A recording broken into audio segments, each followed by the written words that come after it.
This is Trend Following Radio, where great thinking comes alive. Nobel Prize winners, legendary traders, best-selling authors, and the pros that know what drive us irrational human beings. I am your host, Michael Covel. Not filtered, raw, honest. That's my passion.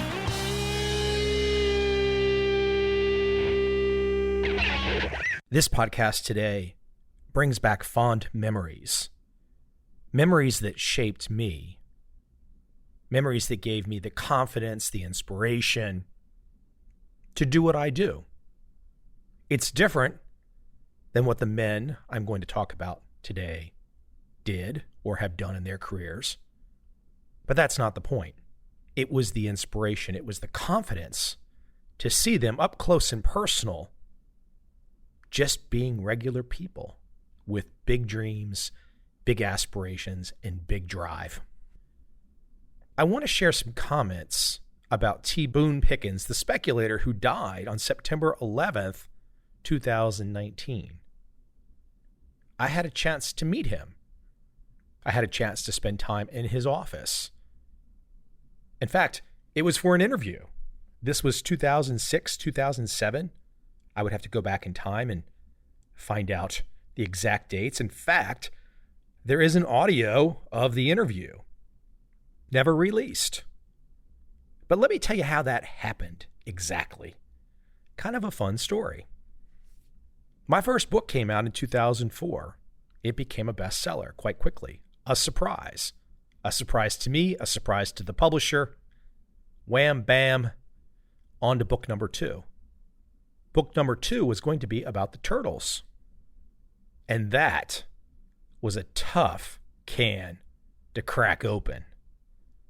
I would say 50% of the turtles wanted nothing to do with me.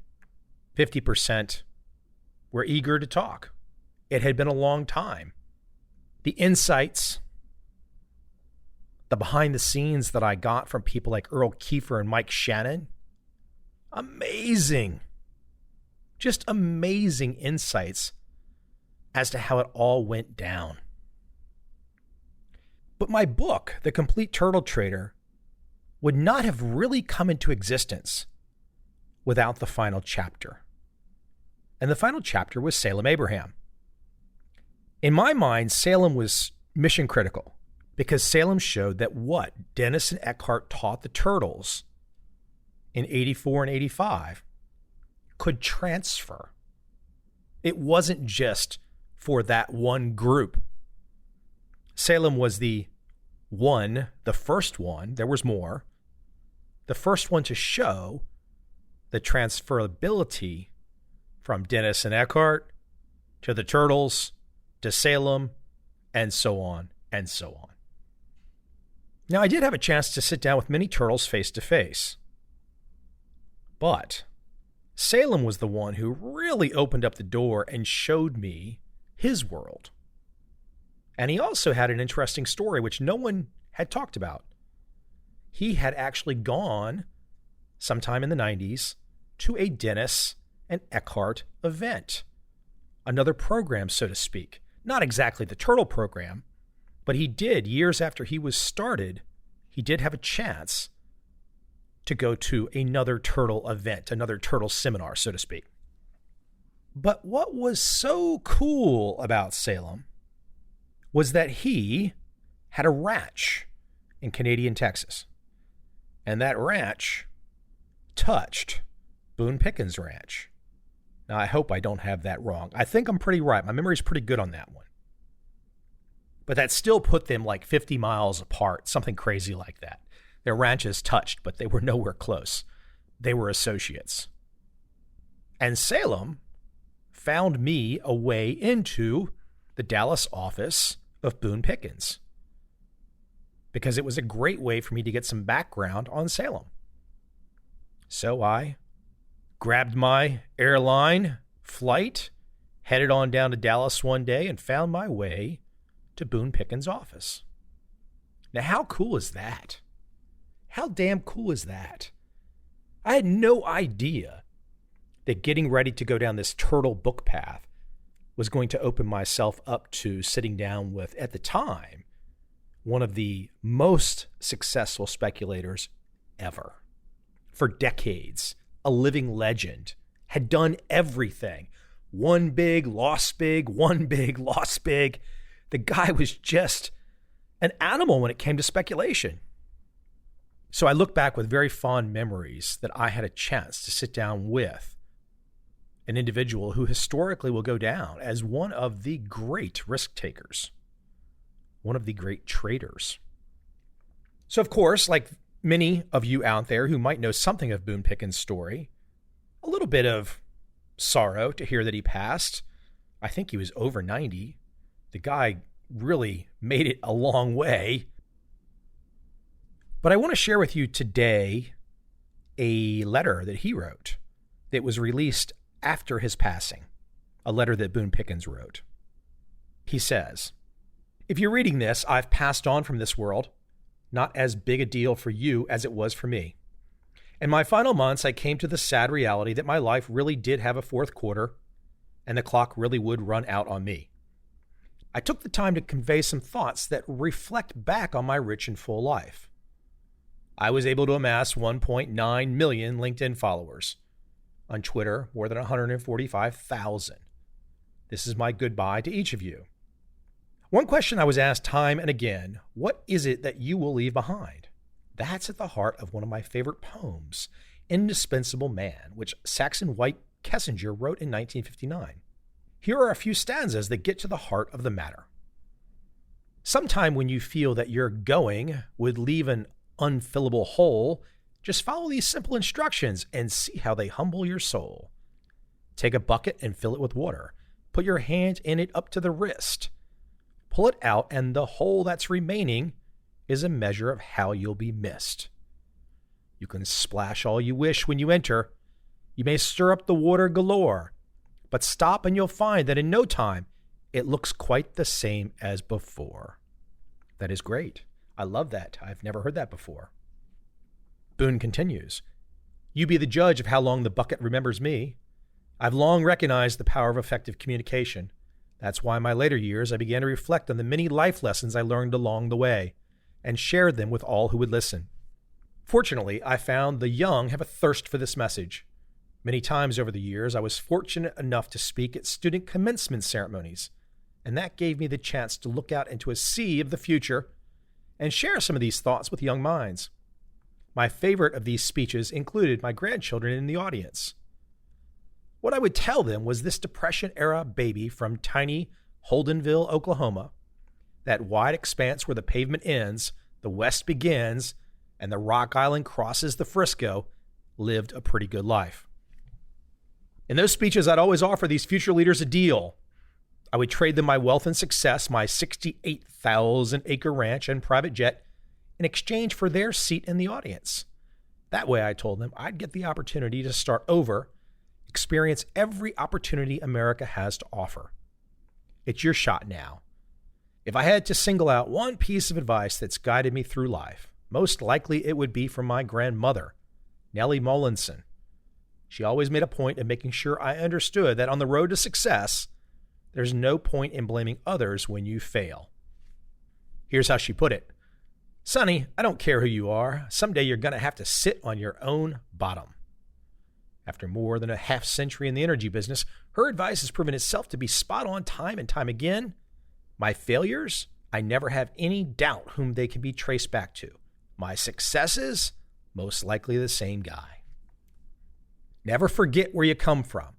I was fortunate to receive the right kind of direction, leadership, and work ethic. First in Holdenville, then as a teen in Amarillo, Texas, and continuing in college at what became Oklahoma State University. I honored the values my family instilled in me and was honored many times over by the successes they allowed me to achieve. I also practiced what my mother preached to me throughout her life. Be generous. Those values came into play throughout my career, but especially so as my philanthropic giving exceeded my substantial net worth in recent years. For most of my adult life, I've believed that I was put on earth to make money and be generous with it. I've never been a fan of inherited wealth. My family is taken care of, but I was far down this philanthropic road when, in 2010, Warren Buffett and Bill Gates asked me to take their giving pledge, a commitment by the world's wealthiest to dedicate the majority of their wealth to philanthropy. I agreed immediately. I liked knowing that I helped a lot of people. I received letters every day thanking me for what I did, the change I fostered in other people's lives. Those people should know that I appreciated their letters. My wealth was built through some key principles, including, now to quick do a Mike Covel interjection here. These are the Boone bullet points that you can go find on his website. Check it out. Again, his wealth was built with some key principles, including these. A good work ethic is critical. Don't think competition is bad, but play by the rules.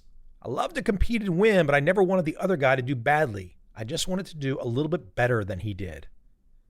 Learn to analyze well. Assess the risks and prospective rewards and keep it simple. Be willing to make decisions. That's the most important quality in a good leader. Avoid the ready, aim syndrome.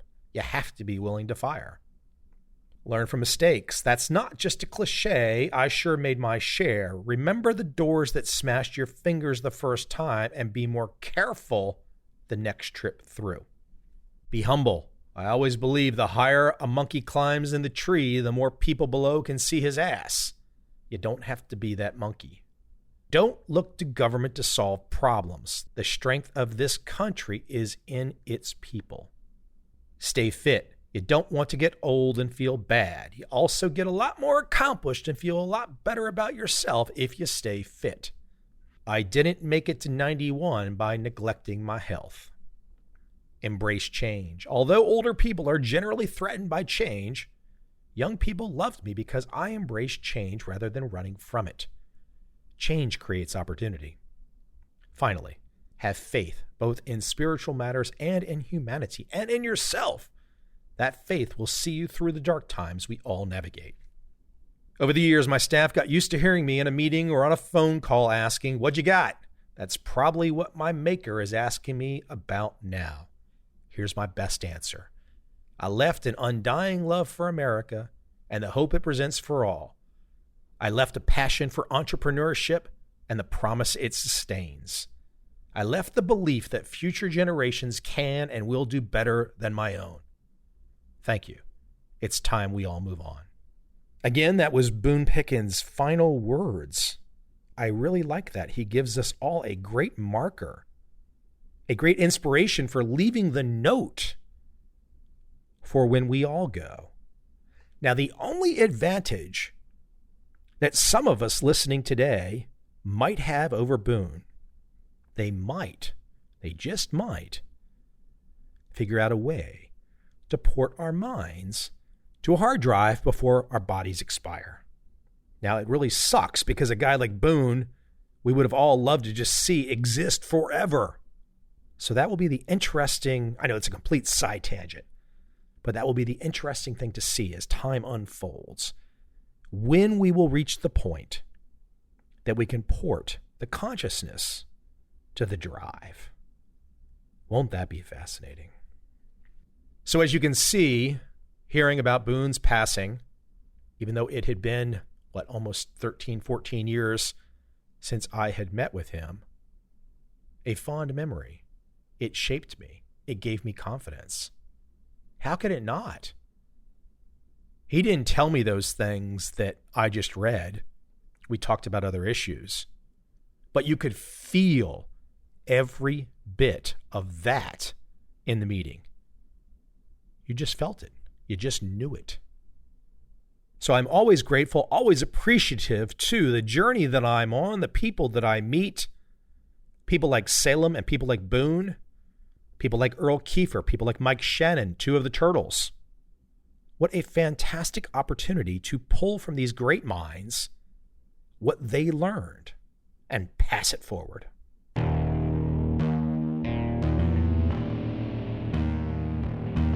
I see a time when those awake will understand how to make money in up, down, and surprise markets.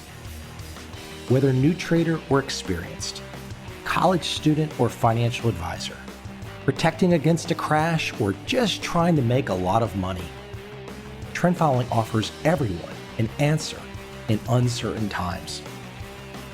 To get started immediately, send me an email, michael@covel.com.